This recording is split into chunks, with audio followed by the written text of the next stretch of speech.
ఆంధ్రప్రదేశ్ ప్రజలకు శుభవార్త. రాష్ట్రంలో పాల ఉత్పత్తుల ధరలు తగ్గాయి.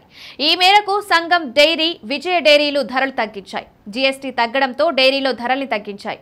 ఈ మేరకు విజయ డైరీ లీటర్ పాలపై 5 రూపాయల వరకు తగ్గించింది. పనీర్, వెన్న, నెయ్యి ధరలను కూడా తగ్గించింది. సంఘం డైరీ కూడా పాల ఉత్పత్తుల ధరలను తగ్గించింది. ఈ తగ్గింపు ఈ నెల 22 నుంచి అమల్లోకి వస్తుంది. Krishna milk union chairman Chalasani Anjaneyulu పాల ఉత్పత్తుల తగ్గిన ధరలకు సంబంధించి కీలక ప్రకటన చేశారు. విజయ డైరీ పాల ధర లీటర్కు 5 రూపాయలు తగ్గింది. పనీర్ కిలోపై 20, వెన్న కిలోపై 30, నెయ్యి కిలోపై 30 రూపాయలు తగ్గించినట్లు చెప్పారు. ఫ్లేవర్డ్ మిల్క్ లీటర్పై కూడా 5 రూపాయల వరకు తగ్గించారు. ఈ తగ్గిన ధరలు ఈ నెల 22 నుంచి విజయ డైరీ పాల ఉత్పత్తుల కేంద్రాల్లో అమల్లోకి వస్తాయన్నారు. సంఘం డైరీ ఎంపీ గోపాలకృష్ణన్ కూడా ధరల తగ్గింపు వివరాలు వెల్లడించారు.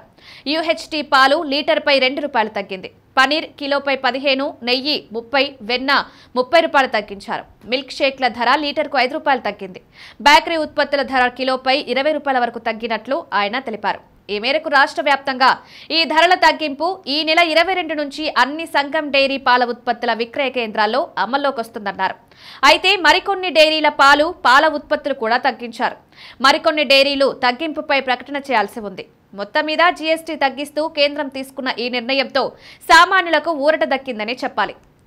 పాల ఉత్పత్తులు మాత్రమే కాదు, మరికొన్ని వస్తువులపై కూడా జీఎస్టీ ధరల్ని తగ్గించిన సంగతి తెలిసిందే.